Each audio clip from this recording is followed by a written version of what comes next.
you have got to practice not using jargon.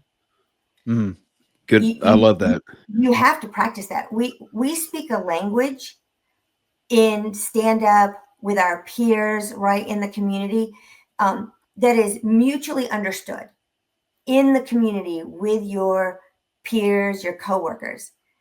Families are not a part of that. And Yeah. so knowing, right, like at any moment in your relationship with a family, you can alienate family members, right? You can say something that's going to put them on their heels a little bit. You can say something that they're going to say, I knew I didn't want to do this. Because Yeah. no one's looking forward to it, right? Everyone's like, God, give me one good sign that this is not the right thing to do. Yeah. Um, and it's very hard. If you in stand up use AL, IL, you use SBA, standby assist, you use, whatever that sort of clinical or senior living jargon is. When you're using that jargon all the time, it is as if AL is a word. It's not, Yeah. right? It's not. But those kinds of things, and for a family, begin to alienate or separate or really erode any trust, because now they're feeling like, maybe I I'm I'm not even sure I want to do this, and now I'm not even sure what you're talking about.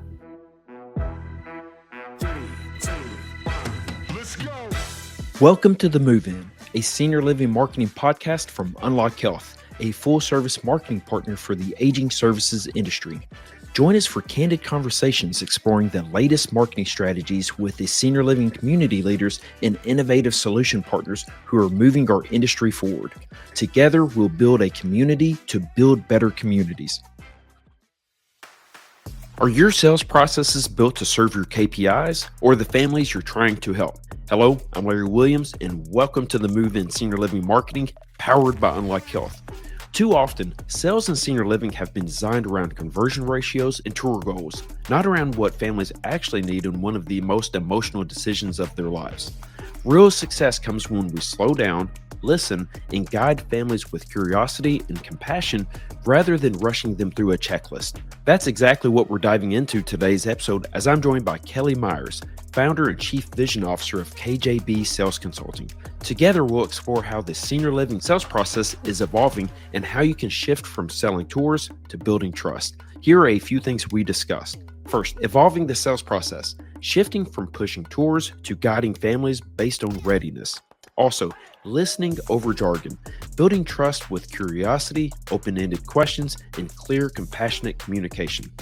And also, coaching for maturity, equipping sales teams with ongoing training to personalize experiences and lead with empathy. All right, let's jump into it. All right, we are on the move in senior living marketing. I have Kelly Myers with me today. Kelly, thank you for joining me on this for this conversation. I'm really looking forward to it. As am I, Larry.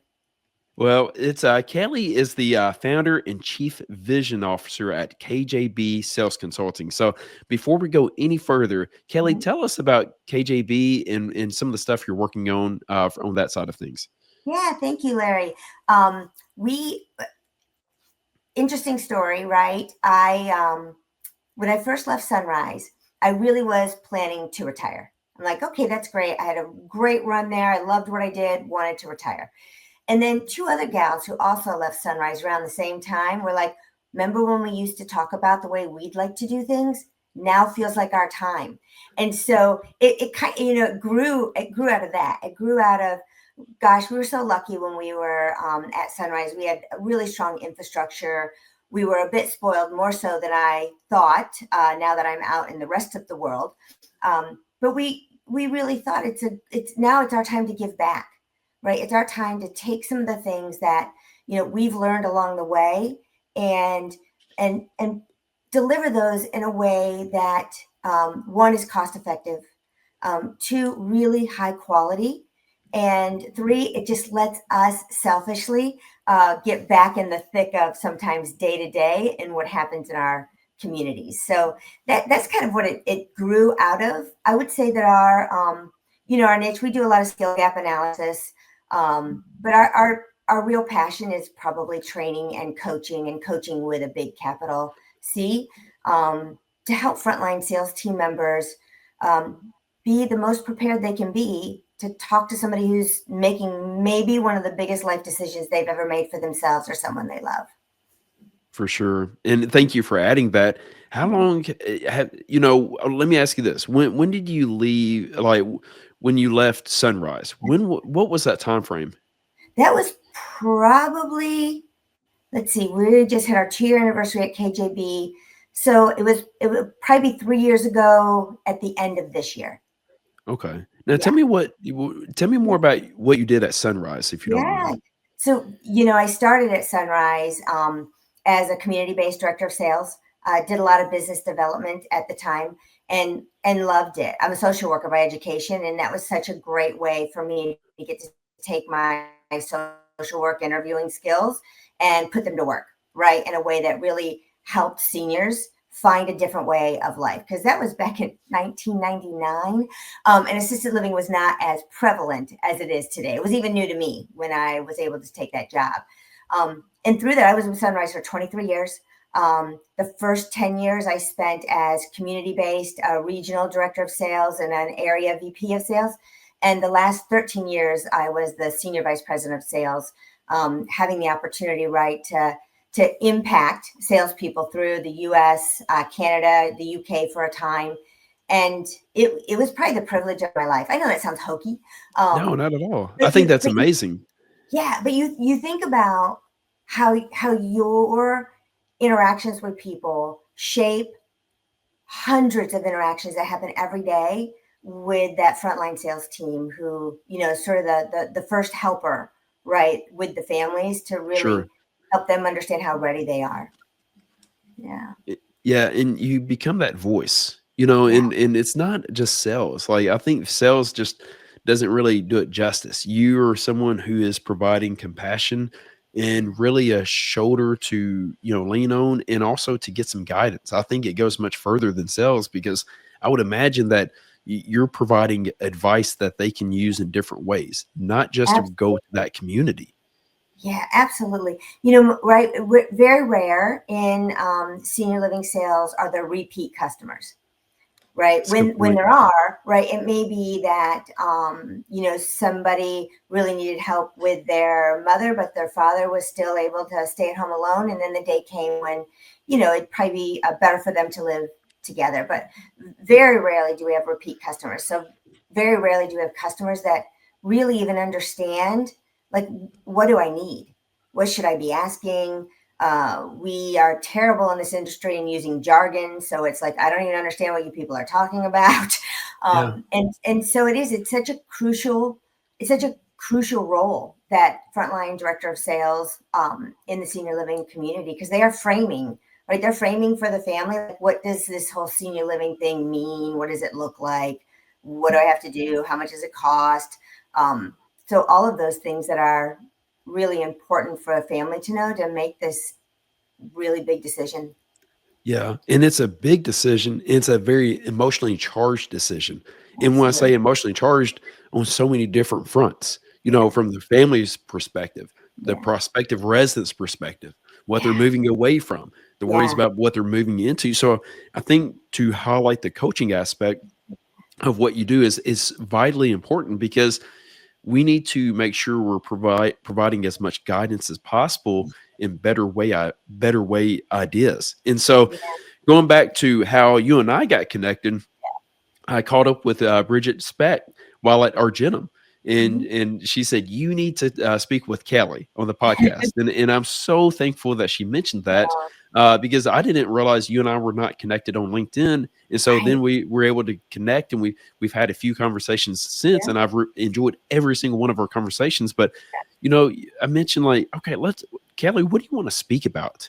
And you Yeah. mentioned, that sales process, Yeah. and I imagine over the last few years, you've seen that sales process continue to evolve. And I Abs- put in, like, also add in the fact that, this is such an emotionally charged decision making process. There's so many variables here. And so thank you for joining us and speaking about this topic. Yeah. No, I appreciate the platform to talk about it. It's funny when you think about how sales has evolved, and you know, the one thing that's never going to be different is like we were just talking about. It's a really difficult decision, and the ability to connect and build trust as quickly as possible is really key to helping a family understand, what could be next steps for them. And so that's never going to change, right? Like all the AI in the world, all the nurturing campaigns that AI is driving, that's never going to change, right? Nobody's going to close a sale using AI. It's important and it's helpful, right? It's helpful to make sure that you're staying connected to people. But as fancy as we get with that, it's never going to replace sitting face to face with somebody who's making this kind of decision. So that's the thing that won't change. The things I think have changed. Well, one, during COVID, it forced us all to figure out how to use video and how to Yeah. use FaceTime and Hmm. Teams and things like that to have conversations with families. Why it took COVID to help us to understand that that was a really valuable tool, I'm not sure. But I think most of us came out of COVID going, what we were using that for COVID. But imagine you got a brother in California, you got a sister in Nevada, and you've got another brother in Ohio. You could actually have a conversation with the entire family at the same time versus putting one of the family members in that sales seat themselves who has to Yeah. now share and influence the rest of their family. So I think that's something that's changed in a really positive way. For Um, sure. And yeah, real quick, not trying to cut you off, but I feel like it kind of level set everybody, make sure everybody's on the same page because many times if absolutely. you wanted to connect with family, Yeah, regardless of age, that's how you were connecting. And I feel like it kind of got us all up to a certain level playing field where maybe in the past it was kind of an excuse, I don't really get into the digital stuff. Nah, I could care less about technology. Well, it kind of forced a lot of hands to really adapt and evolve with the changing environment when it came to all things technology during that time. absolutely. I mentioned earlier, and then I'll talk about the other things that I've seen change. But we do a lot of skill gap analysis, and in fact, what that actually is it's mystery shops, right? Sometimes we do it virtually, sometimes we do it in person. It just depends on the need of the company. Um, but I will tell you that um, the virtual tours, connections, like everyone has gotten so much better at that. I can remember when we first started doing virtual tours, and it would be the director of sales kind of walking around the community with their phone. Look over here, look Yeah. over there. And it has come so far. So I think it's such a win, especially when you have family members that are not necessarily living in the same state, right, Sure. as the prospective resident. So I think that has been hugely helpful to families, Yeah. and busy families, right? I mean, I'm the age of the adult child, and it would be way easier for me to have a conversation like this than to go to a community every time I needed to have a chat. Sure. Um, so I think when you think about what's changed, um, I don't know that the sales, quote unquote, the actual process, right? Connect, identify, consider solutions, close. I think what's changed more is maybe our understanding of what good looks like Hmm. for prospective families and the resident. And I'll give you an example of what I mean about that. Um, for many years, our main goal when you had a new inquiry come in, our main goal was at all costs get them in for a tour. Hmm. At all costs, they have to come to the building. That's going to be the most valuable next step. And and honestly, like that was the next step for everybody, right? Like we didn't really make allowances for that person who's, maybe 180 days out from making a decision versus the person whose parent is maybe in a skilled nursing community and they need to make a decision. Yeah. But we really pushed, and a tour is great, don't get me wrong, but that was sort of the one size fits all. It's only good if you converted a new inquiry to a tour. And I think the maturity that's happened right out in the field is the right next thing is really driven by the family, not driven by us, not necessarily driven by what we need. I have KPIs and I have to have a certain conversion ratio from new lead to tour. And so, no, you, Larry, need to come in and see me because that's how I look successful to my supervisors. Yeah. I think that I think we've gotten, I think that, like I said, maturity, I think is a really good word for this. we've gotten more mature and maybe a bit braver on Hmm. get the family what they need in that moment. And Yeah. so versus saying every other thing, well, you really just need to come in and see it. Gosh, you're going to see how wonderful you are if you come in and see it. They will, but it's They going to be will much. at their own time. And Yeah, I feel like what yeah, I've thought about this a lot. Sales have changed just a lot, yeah, regardless of the industry. Now the customer is in charge of the journey. And I yeah, think at one point it was sales leading along this way and said, okay, next step you do this, and then you yeah, want to do this. Well, the customers now, they're the one that are guiding this, and you have to be reactive and be able to be supportive. And I think about sales is more of a Sherpa these days. yeah. And so No, maybe I'm on the yeah, wrong path. I'd love to get your feedback there. yeah, absolutely. And since you mentioned Sherpa, David Smith, right, the Sherpa king, um, he is so responsible for this change in the industry of really thinking about the alignment and the readiness, right, that a family, right, is feeling. Yeah. Because we can ask a lot of questions, and our job is to ask a lot of questions to help the prospective resident or their family for them to get ready, right? For them to think about what their level of readiness is. Too often we find ourselves, because we need them to be ready now, we find ourselves, right, throwing out discounts Yeah. and other concessions to get somebody who's not ready yet to move in. And if you think about, right, what's the statistic? I think it's 90% of all inquiries do not result in a move-in. Wow. Yeah, That's right. interesting. I haven't It's heard that. huge. And so when you think about that, it might be like, what if we actually stayed aligned with leads in all phases of the sales process, right? Like you've got your really early folks in there, you've got your mid folks in there, and then you've got your people that are going to make a decision and need to now. Yeah. What if no matter where somebody was in their decision making process, we could stay aligned with them? Could that number change to 11%, 12%?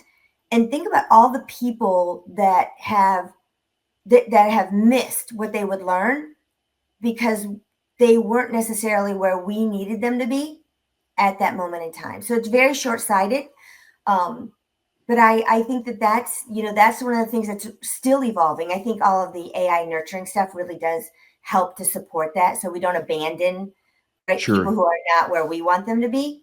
Um, but I think that those things, Larry, right? I think that whole maturity and it does take bravery, right? It does take bravery to say, to say, it sounds like you could really benefit from really learning more about your mom's Parkinson's and what that progression might look for. I just read an interesting article the other day. Would it be okay if I sent that to you? Yeah.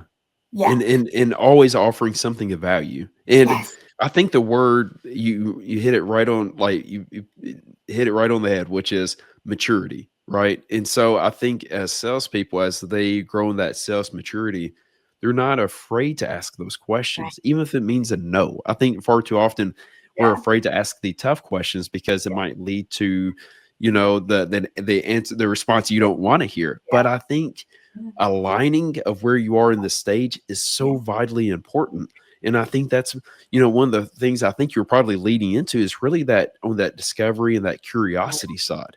Ask Yeah. questions, get to know the person and or get to know the families, really Yeah. understand what's going on. And I think the more you understand that phase of things and don't try to push to that next stage, it's a win for everybody. Absolutely. It can feel like, that phrase, slowing down to go fast. Yeah. So it can feel like that, right? When I'm going to really investigate, really be a good detective on what's going on with my prospective customer, right? Be that, the family member or the resident. I'm going to be a detective and I'm going to find out all of this information that is going to, and I'm not going to be set on, you have to do a next step that I want. I'm going to ask enough questions so I can understand what you may need, right? Yeah. And and that may feel like a slowing down because that person's not going to advance in a way that traditionally would have demonstrated as good. But what will happen is that you'll close more sales in the long run. Yeah. right? You'll have people in all phases of that decision making process. And when that family who was 180 days out gets closer and closer to a level of readiness that they're going to be brave enough to make a decision, that movement's going to convert for you where previously it probably wouldn't. For for sure, and they're also going to share your name too as a Yes, resource. And I think the more you absolutely. become a resource, and again, I Yeah, said Sherpa, it's that yeah, guide, it's that person who can help along the way. yeah, And yeah, going back to the maturity conversation, I feel like matures, let's say professionally mature yeah, salesperson that have that detachment. You're not trying to push them to that next stage. right, Yeah, we have yeah, to keep those stages in our CRM and everything, but yeah, just yeah, to have this awareness of like where they are and understanding that and be there with them in that stage and trying to provide feedback and guidance yeah, regardless if it's a good fit or absolutely. not. And Yeah, so you want to help them in life. And I think just it really wins for everybody in the long run. absolutely. As you were saying that, this is what popped into my mind, right? We are here to serve the family. The family is not here to serve us. Like that as Yeah. you were saying that, like right in my mind, I'm like, that's really what it is. Like sometimes we'll call it selfish or unselfish things that you're doing with the family. But honestly, at the end of the day, that's our job. Our job is to Yeah. serve that family, to be a Sherpa, to have make sure that they have the best information possible so they can make a good decision for someone they love. Like it's a Yeah. move in For for us. sure. This is somebody's mother, right? Yes. And so, Yeah. really making sure that you played your role in helping them to learn enough to make a decision. Yeah. Yeah, And I feel like if they feel like you're pushing them into those next decisions, they'll pull back so yeah, quickly. no Yeah. doubt. And let me ask you this, like when we talk about having these conversations and this curiosity to understand what's going on, do you have any advice for salespeople to, when they have these conversations to uncover these needs without coming across as salesy? Yeah, yeah. Thanks, Larry. You know, if if you sit back for a moment and you think about your mom or your grandmother's really good friend, and you think about that person asked you to come over because you have experience in senior living, asked you to come over and to talk a little bit about it, right? If you can if you can keep that as the heart of what you're doing, you regardless of what quote unquote kinds of questions you're asking, Sure. the authenticity is going to drive you learning more. And I think that my best advice, second to that, would be you have got to practice not using jargon. Mm, good. You, I you, love you, that. you have to practice that. We speak a language in stand up with our peers, right, in the community, that is mutually understood in the community with your peers, your coworkers. Families are not a part of that. And Yeah. so knowing, right, like at any moment in your relationship with a family, you can alienate family members, right? You can say something that's going to put them on their heels a little bit. You can say something that they're going to say, I knew I didn't want to do this. Because no one's Yeah. no one's looking forward to it, right? Everyone's like, God, give me one good sign that this is not the right thing to do. Yeah. Um, and it's very hard. If you in stand up use AL, IL, you use SBA, standby assist, you use whatever that sort of clinical or senior living jargon is. When you're using that jargon all the time, it is as if AL is a word. It's not, Yeah. right? It's not. But those kinds of things, and for a family begin to alienate or separate or really erode any trust because now they're feeling like maybe I I'm not even sure I want to do this and now I'm not even sure what you're talking about. Yeah. And And I yeah, just wrote down jargon equals transactional. And yeah, that's what we want to get away from any type of transactional dialogue, but and it becomes a lot more a business setting when this is again going back to the beginning of the conversation, such an emotionally charged time and conversations that you're having. And something else that you said, I think it's really important to note. There's that one person in that meeting is they're thinking, just give me a reason to walk out of this meeting. And you have to think about that and to really prepare the conversation. If you go down that jargon road, they're going to pull back. Yeah. It's again going back. You're reaching your hand out to help Yeah. first and foremost. Yeah, absolutely. You know, I was doing some coaching with an organization, and one of the ladies that was one of the directors of sales, when we were going through and doing some practicing, right, we were practicing not using jargon.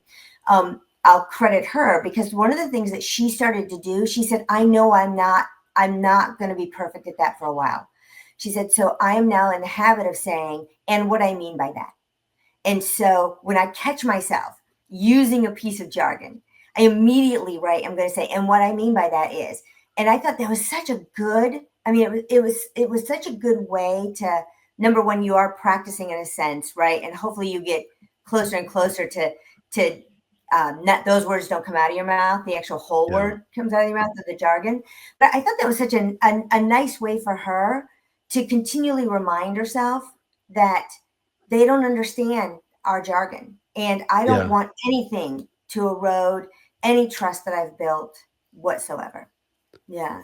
Yeah, and I think that goes to the word intentionality, in terms of our communication. And Yeah. I think sometimes salespeople, we can get a little bit caught up into how we do things, and this is just how I operate. This is how I speak. I think it's really important to take a step back, all of us, and understand like words have power, words have meaning, and that we need to be aware of that.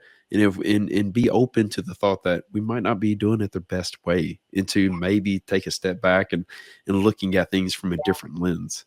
Yeah, absolutely. You know, the other, I think, good advice, not that any of my voice is not good, but I think when you're in the habit of doing what can feel like the same thing over and over again, right? So you see similar stories from families, and you see it over and over and over again, and we naturally, right, can jump to the solution because we've already heard this story, right? Yes. Oh, Like, yes. let me tell you what's going to happen next, because this I've helped many families with the exact same thing. Yeah. Never the exact same thing, right? It is their story. They're going to have certain unique situations that are going to be very specific to them, the emotions, the number of family members, like it's going to be very specific to them. And Yeah. in a good way, right? A good way to sort of check your curiosity meter is, am I asking a question that is based on the answer the person gave me on the last question? Hmm. So it's because in our minds, right, we are already thinking ahead sometimes. Somebody will say something to us that's really important for us to catch, but we don't, because we don't mean to not listen, but in our brains, we're already problem solving, right? We're listening for keywords so I can say, good news, we have this. And so I think you really have to practice listening, it, Yeah. especially when it's something that you're like, no, I do this all the time. I already know what's coming next. No, you don't. No, you don't. You haven't met this family before. You don't maybe know the person, right, that they're eventually going to make this decision with or for. And and so you really do have to practice that. It's one of those Yeah. things where you need to sit down and really think about what kind of open-ended questions do I want to have at the ready, so I know that the next question is going to dig deeper into what the prospective resident or family member just said to me. And we are terrible at that. Yeah. Terrible And at that. as a society, we're getting Yes, worse because our absolutely. brains are constantly moving so quickly. And you Yep. mentioned that about like you're filling in the gaps. I think our minds, we're just wired that way. Yeah. That's over thousands and thousands of years. Our brains have, helped us to evolve so we can fill Yep. in those pieces faster, Yeah.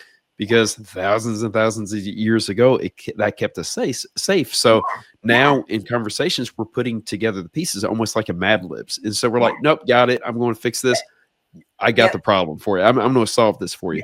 Yeah. Yeah. But Absolutely. in reality, we don't have that. And so No. we need to be an active listener, Yeah. and we need to practice that active listening. And I'll say that being a parent, I'm still trying to do that. Like there are times I got two daughters. The older one goes through this, with the younger one, she starts telling me what's going on. I'm like, got it. Like, you need to do that, that, that. And you're like, well, no, that's not the case. And Yeah. so I feel like it's kind of the same way in some of these Yeah. conversations. We just need to slow down and listen, because our clients, our potential residents, they want to be heard. Yeah. That's so important for them to share their story, to Yes. share what's bothering them, share their struggles. Like, that's so important. And we need to just, again, it's hard as humans to sit Yeah. and listen intently. And Yes. because that's when you're going to uncover more struggles and Yeah. provide, and then you can be a better guide at that point. Absolutely. And you're serving, right, that family in a way that they too are maybe saying that for the first time out loud. They Yeah, too may not have thought about it in the way that you asked a question. And so people get themselves ready, right? Like we can't get someone ready. We can help somebody better understand where they are in their level of readiness by asking really good questions. And I think it's all well intended, right, Larry? Because we, we hear something that we know we do a really good job of, hmm, and we want to tell them all about that. yeah, We want to be like, oh, well, let me tell you about this. Oh, let me tell you about this. And and oftentimes early, right? Like the family's not really sharing up front, like the real reason they're there, sure, right? You have to build a lot of trust to get that. And you have yeah, to listen very intently to make sure that you are asking questions that are going to help you dig a little deeper into what that family is sharing with you at that time.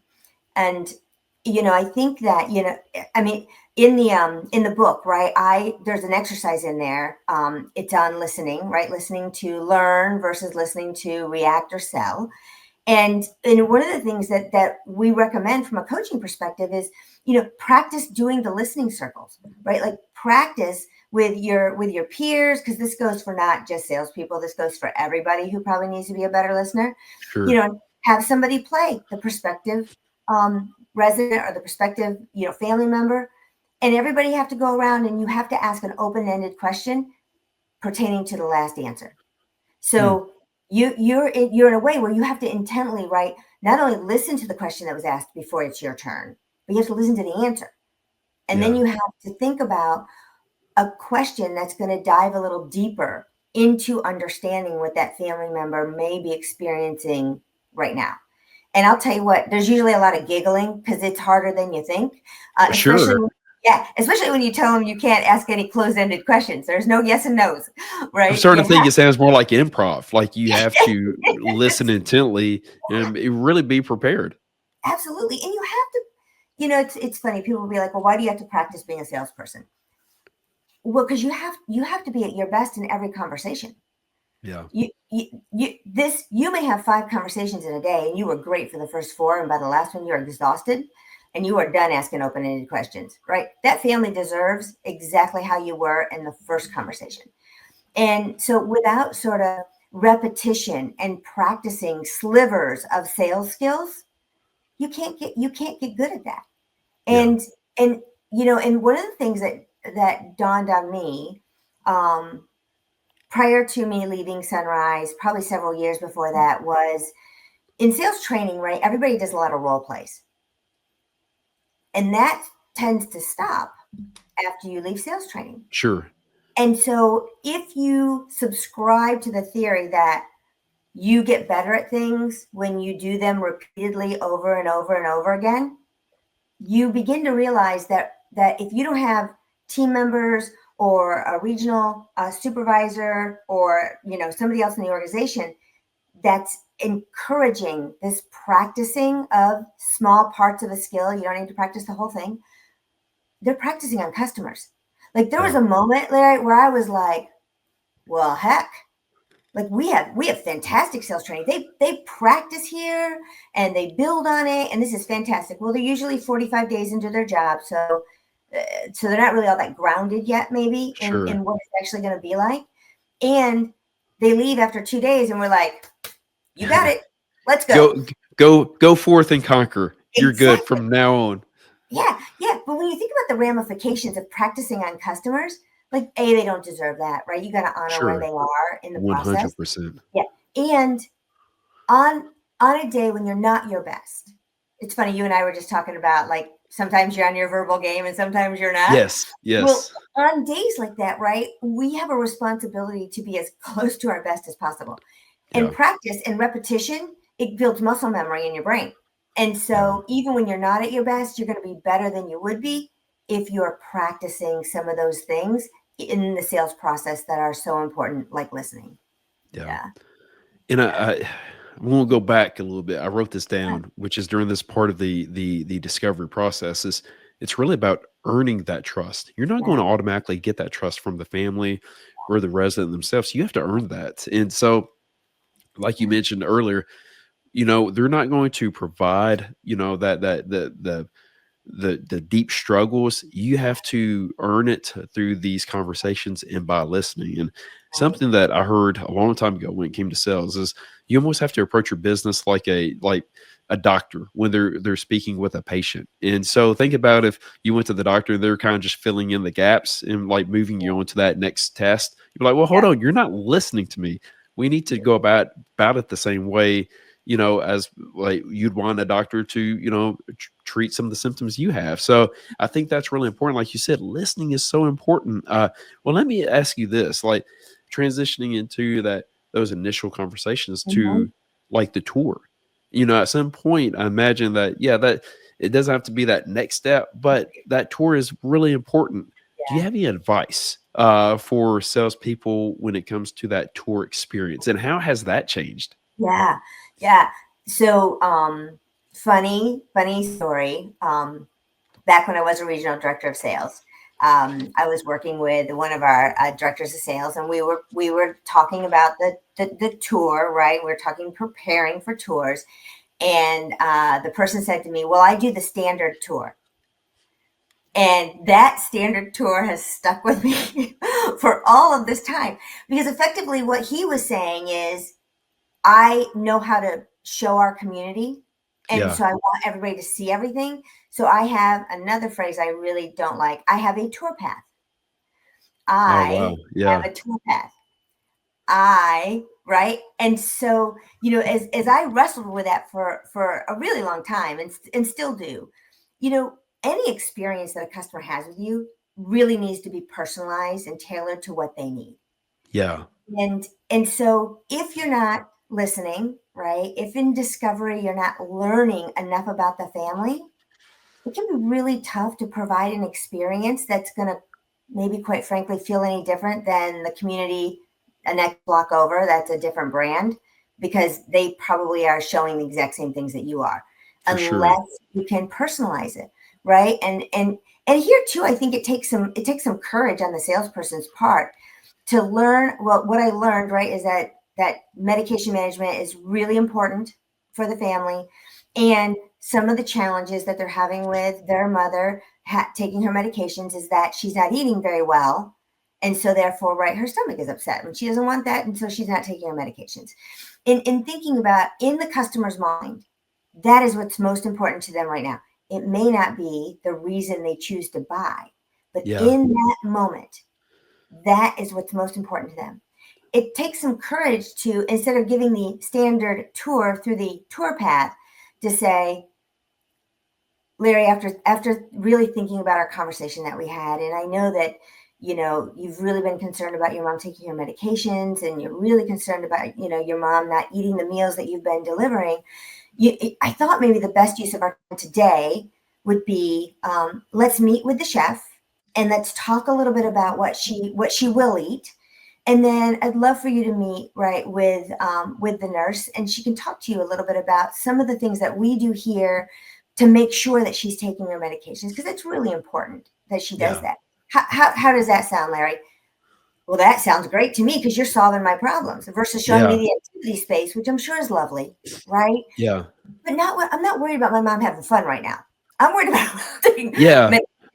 the For fun will sure. happen later, right? I'll worry about that later. We're But we're we're in taking care of the peace of mind, which yes, is so important in this phase. absolutely. And so I think that you got to learn enough. You have to learn enough during the first discovery session to be able to tailor something like that. And then, you need to have an executive director that Yeah. understands that the experience is going to be more than just with the salesperson, right? For Like it's sure. it's expected, right, that other team members are investing in people who are considering our community, because those are the people long term that the family is going to interact with. So you really want the experience to be as close to what living there is going to be like as possible. And Yeah, so they're you're they're not, buying yeah, into the community, not the yeah, salesperson. absolutely, right. And so that takes courage, that takes cooperation, um, and it takes a bit of nimbleness, right? Because you never know what is going to happen on the tour. You don't know, right, that all of a sudden the nurse is occupied with something really important and they can't come talk to you about that. So how are you going to be nimble and plan for, if it can't be you, then who? Yeah, So we've got a backup plan for that. But yeah, but I I think again, it the trust is built because you heard them. To your point for earlier, sure. yeah, Well, and it's funny, I think we can boil that down to the 3 C's: yeah, courage, cooperation, and communication. yeah, Like, I yeah, think putting those together, mhm, just for that tour experience, it goes a long way. absolutely, And the other thing, the listening. It's the listening before you get to the tour, the right, listening during the tour. I've heard others say that this is the moment where you actually get a lot more insight by yeah, going into the different areas and starting a conversation there. And so when I think about just going through that tour path, yeah, you're on autopilot. You know, yeah, you're not really listening. You're just yeah, going through features and benefits. And I feel like that's a place where we yeah, struggle as this, within senior living marketing and sales is we get so caught up in the features and benefits way yeah, too often when it's really the stories and listening right. and really making those connections that's really going to win the day. Yeah, no doubt. When we're lucky enough to get somebody to come into the building, because it's hard for them too, right? They're sitting in the parking lot thinking, I really don't want to do this. Like, I really don't want to do this. Yeah, I really don't want to do this. So, customer has to have a lot of courage, right, to come in. But when we're thinking about what it is that they need, we have to make sure that during the phone discovery, that we've done enough. We had an interesting question come up on a webinar the other day, which was, how long should you keep people on the phone in that first inquiry call? hmm, And there are lots of thoughts on that, right? One is get them off the phone as fast as possible and get them to the tour. Another okay, is, well, don't tell them too much because then they won't have to come into a tour. Um, and and when I think about, right, what is the purpose of discovery? It's kind of in the name, right? It's for you to discover yeah, what's going on. And so it was, we had a funny situation where we were talking with somebody and was like, okay, so let's think about preparing for this visit. What do we know? What do we know? Well, they're going to be here at 3 o'clock today. Okay, that's great. So we know what time. What do we know? Well, we know they're going to be here at 3 o'clock today. Okay, so outside of that, yeah. what do More we know? details, please. Yeah, like, but all we knew was that they were coming in. And it could have been a situation where maybe somebody else set up the tour, so maybe it was a paid referral source. But even in those situations, right, we want to reach out and learn as much as we can. One, because we care. Two, because it matters. Three, because we can do a way better job of demonstrating our capabilities. But you probably shouldn't lose number four. You may be the only person that called and asked for more information, Yeah, for which sure. builds trust, right? They're not, and in the abandonment rate of when you don't connect with people who maybe even just came through your website, right? Came through your website. On your website, they could schedule their own tour. That's fantastic. It was really easy for that adult child to do that. When you don't make a verbal connection with that person, the level of commitment or the amount of courage that happens when I really don't want to do this makes it really easy to not do it, For right? Because I sure. didn't actually talk to anybody. I'm not even sure they know I'm coming. And so, making sure, right, that you have learned enough to create an experience for this person that understands what life will be like when they live there. Yeah. Yeah. And I think about like in that first interaction, being a bridge builder, how important that is. And being that receptive voice and that caring voice that's going to, again, it goes back to peace of mind Yeah. and someone that's going to they feel assurance from and they want to chat with and wanting Yes. to learn more because they see that you have their best interest in mind. So I really appreciate that. And this is all really, really important stuff. And just again, it's it's just that human element. And we Yeah. talk about AI, we talk about tech platforms, but the truth is, like, uh, the future is more human. People Yeah. want to have these human experiences and these human connections and be, really rest assured from a human connection point and not a tech standpoint. The Right. tech will take care of itself. But I No doubt. appreciate all the insights that you've provided. Now, here's my question to you, Kelly. Yeah. Can I get you back on the podcast, because I still have a page of questions that I want to go through that goes into really the closing, some more Yeah. coaching in the future of Yeah. sales. And I promised you I'd get you out within Yep. 35 minutes, and we Yep. exceeded that. But Yep. there is so much more I want to unpack with you. Can I get you back on for another podcast so we could go through Absolutely. this side of things? Because I've Yeah. really enjoyed this conversation a lot, Yeah. and I've learned a ton from it. Yeah, I love that, Larry. And I think, like I said earlier, I could talk all day about this stuff. Um, but I've so enjoyed our conversation. Oh, this I has been great. Well, let me ask you this. So we're going to break this up into two different parts. Mhm. On this first half, are Yeah. there any questions that I didn't ask that, we should cover in this conversation? I don't think so. I know we'll tackle next time overcoming objections, right? And I have Yeah, a school of thought on that when it comes to objections and curiosity early on. So I think we could tackle that in the next one, because I think it's probably when you talk to salespeople about what they're most uncomfortable with is getting an objection, and then yeah, how do I overcome that objection in a authentic, transparent way. And sure. so I think that would be a really great topic for us to tackle next time. Yeah, no, I appreciate that, because sometimes we could be robotic in our objection handling. And Yeah. before we jumped on the conversation, we were both speaking about sometimes when we're over prepared, it can come across as scripted. And so I think this can happen on this side of the sales process. So Mhm. just trying to manage that, where you don't go from this authentic human being that's, Yeah. pulling in, all the pieces and all the people, and then go into robotic mode once you get into this phase. So that's really important to chat about.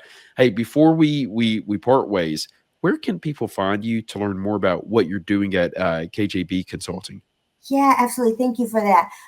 You can find me on LinkedIn for sure. And then you can also find me on our website, which is just Kelly at kjbsalesconsulting.com. Or feel free to email me. And Awesome. it is just Kelly dot, Kelly dot KJB sales consulting. So you can Right. find me that way as well. Now, Yeah. will you or your team be at any of the conferences in the fall? Yeah, well, Bridget will be at Smash, Awesome. and so we're excited to have her there. And then Jessica and I are going to be at the Georgia Senior Living Association. So if you're out there in Georgia, we'd love to see you. And then we're assessing the rest of the conferences for this Nice. year to see where we want to show up. So many options, right? It's Yeah, so many options, so little time. So, Kelly, absolutely. thank you again for joining me. And I look forward to scheduling the second conversation so we can get into these other conversation points. That'd be great, Larry. Thank you so much for having All me right. on. I Thank you. really appreciate it. Yep. Absolutely.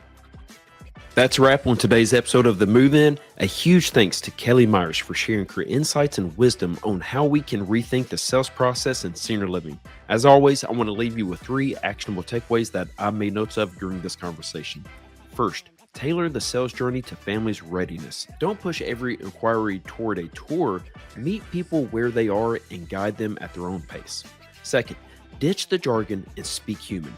Families don't live in our acronyms. Use plain, compassionate language that builds understanding and trust. And third, practice listening and sales skills regularly. Role play, rehearse open-ended questions, and sharpen your discovery conversations so you're always prepared and not practicing on prospects. At the end of the day, it's not about hitting KPIs. It's about serving families in one of the most emotional decisions of their lives. Thanks again to Kelly for joining us, and thank you for listening to today's episode. And until next time, let's go create some meaningful connections.